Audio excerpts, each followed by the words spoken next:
Welcome to కీటాక్స్. ఏదైనా అదుపులో ఉంటే అలవాటు, అదే మితిమీరితే ముదిరిపోతే అదే వ్యసనం. అవును కదా? మరి వ్యసనం ముదిరిపోయి మితిమీరిన పరిణామాలు జరుగుతుంటే ఎవరైనా చప్పట్లు కొట్టి ఎంకరేజ్ చేస్తారా?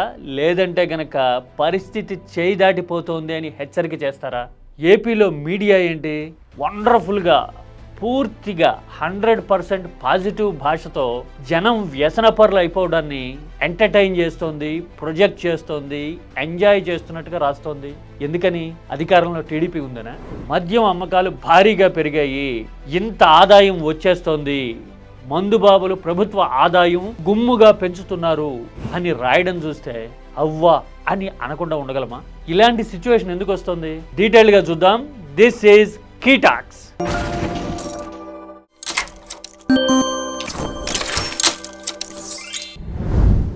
మనకు నచ్చిన నటరాజు ముక్కు చీదినా కానీ నాట్యంలాగే ఉంటుందట.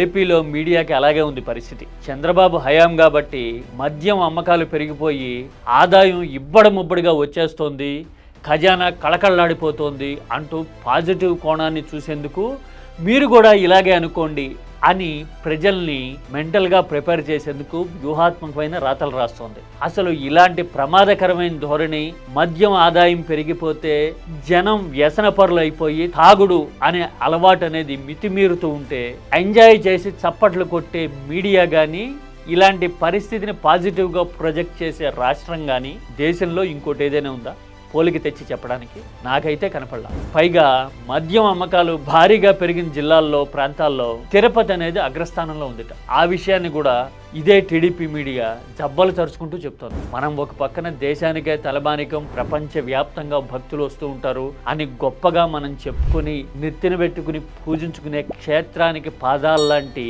ప్రాంతం తిరుపతి. మరి అలాంటి ప్రాంతంలో విచ్చలవిడి మద్యం అమ్మకాలు జరుగుతున్నాయి అనడానికి ఆ పెరిగిన ఆదాయం సంకేతం కదా. మరి దాన్ని కూడా పాజిటివ్గా ఎలా ప్రొజెక్ట్ చేస్తారు? అంటే మనకి నచ్చిన వాళ్ళు ఉంటే గనక అన్ని విధానాలు మనం మెచ్చినవే అన్నట్టుగా చెప్తామా? పైగా ఏపీలో ఇబ్బడి ముబ్బడిగా బెల్ట్ షాపులు పెరిగిపోయాయని, 5:30 మునిపే షాపును ఓపెన్ చేసేసారు. తెల్లారి 6 అయితే పాల ప్యాకెట్ దొరుకుతుందో లేదో కానీ మద్యం దుకాణాల షట్టర్లు మాత్రం లేస్తున్నాయి అని చాలామంది ఈ మధ్యన వీడియోలు చేసి చూపించటము, మరీ ముఖ్యంగా తిరుపతి లాంటి చోట్ల పరిస్థితి చేయి దాటిపోయింది అని చెప్పడము జరిగినప్పుడు అదంతా వైసీపీ దుష్ప్రచారం అని కొట్టిపారేశారు చాలామంది. కానీ అది అక్షరాల నిజమని ఇప్పుడు ఈ రాతలతో తేలిపోలా. మద్యం అమ్మకాలు పెరిగిపోవడము, సిండికేట్ సొమ్ము చేసుకోవడం కోసం వేళల్ని ఇష్టానుసారంగా మార్చడము ఒక పాయింట్ అయితే, రెండోది అసలు మద్యం ఆదాయమే మహాప్రసాదం అన్నట్టుగా రాయడం చూస్తే ఏపీలో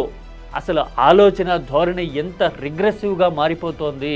ప్రతి విషయంలోనూ రాజకీయం చొరబడి జనం జీవితాలతో ఎలా ఫుట్బాల్ ఆడుతోంది అనే విషయం మరోసారి రుజువవుతున్నట్టుగా ఉంది. అవునా కదా? నాకైతే ఇలాంటి పరిణామాలు చూస్తే షాకింగ్ గాను, అసలు జనం ఏమనుకుంటారో, ఎలా అర్థం చేసుకుంటారో అనే ఇంకితం కూడా లేకుండా ఇలా నిక్కచ్చిగా పచ్చిగా రాసి నెగిటివ్ని, అట్టర్ ఫెయిల్యూర్స్ని కూడా పాజిటివ్గా ప్రొజెక్ట్ చేయడాన్ని చూస్తే బాధ అనిపిస్తోంది. భవిష్యత్తుని తలుచుకుంటే ప్రజల జీవితాలు ఏమవుతాయా అనే ఆందోళన ఖచ్చితంగా కలుగుతోంది. మీరేమంటారు? నచ్చిన పార్టీ అధికారంలో ఉంటే ప్రతిదీ మెచ్చేటట్టుగానే ఉంది అని ఈ మీడియా రెచ్చిపోయే ధోరణి మీద మీ అభిప్రాయాన్ని ఖచ్చితంగా షేర్ చేయండి. ఎందుకంటే ఇది ప్రజల జీవితాలకి సంబంధించిన విషయం. Please do share your opinion. This is కీటాక్స్.